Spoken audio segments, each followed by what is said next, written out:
the goodbye. The cove looked different when they returned. The tide was low, revealing the muddy skeleton of the seafloor beneath the dock. Gulls wheeled lazily above, and a salty wind tugged at Drift's sail like a child begging to keep playing. But the adventure was done. For now. Clara guided Drift into her mooring like an old hand. Her arms were sun-browned, her fingers calloused from rope and salt, but her heart felt lighter than it had in months. Maeve was humming as she coiled the lines, barefoot on the deck, eyes half closed to the wind. Clara watched her for a moment, smiling.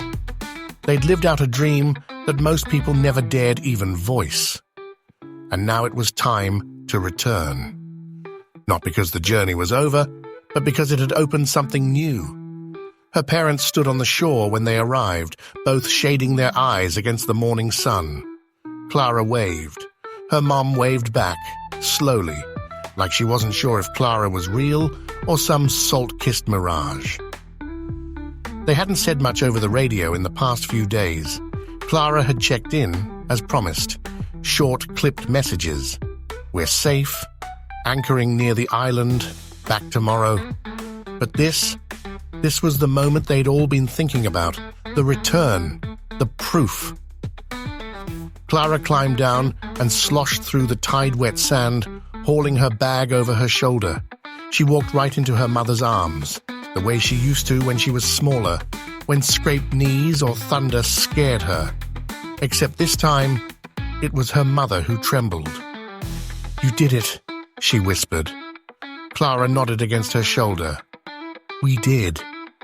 Her dad clapped her on the back, once, hard. "That boat of yours has stories now." Clara smiled. "So do I."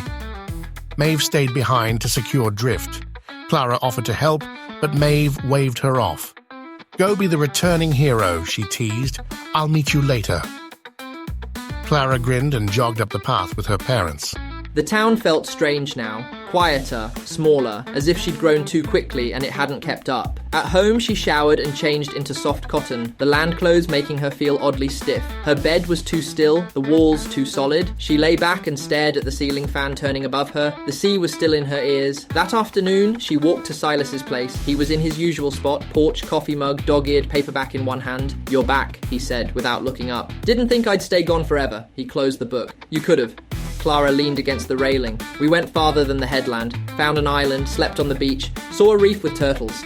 Silas gave a slow, approving nod. "And you brought her home safe." "I brought us both home safe." His eyes twinkled. "Then I was right about you." Clara sat down. "You were always right." He passed her the mug. Black coffee, strong and bitter. She sipped and made a face. "Still awful," she said. "Still sailing," he replied. They both laughed. Clara and Maeve spent the next few days together, exploring the beach, reliving each leg of the journey, revisiting the old coves and rock walls that had once seemed so immense. But something had shifted. School was starting soon. The last summer breeze was already turning cool at night. Maeve's family was preparing to leave for the city.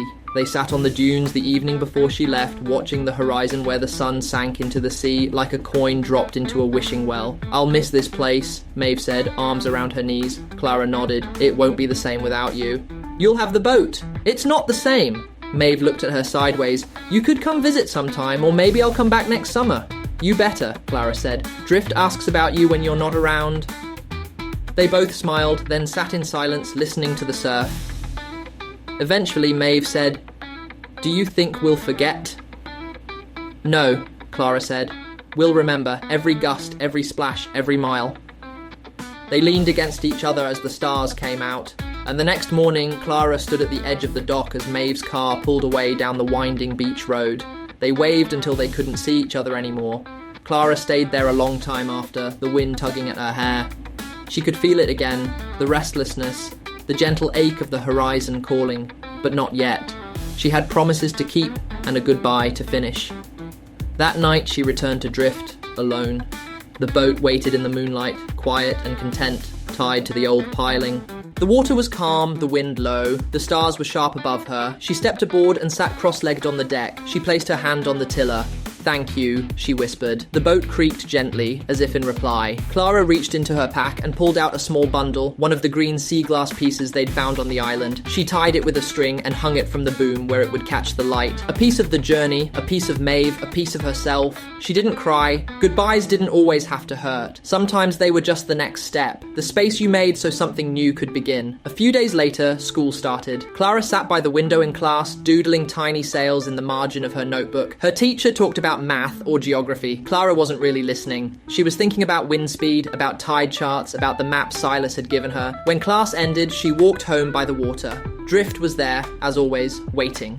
At home, Clara started writing everything down, every detail of the voyage. She filled pages with sketches of the boat, the sea, the island, the stars. It wasn't just memory, it was blueprint for what came next. One evening, her father came into her room and found her at her desk, the charts spread around her. "You still thinking about it?" he asked. Clara looked up. "About what?" "The sea." She smiled. "I never stopped." He pulled a folded paper from his back pocket. "Found this in the mail. It's from Maeve."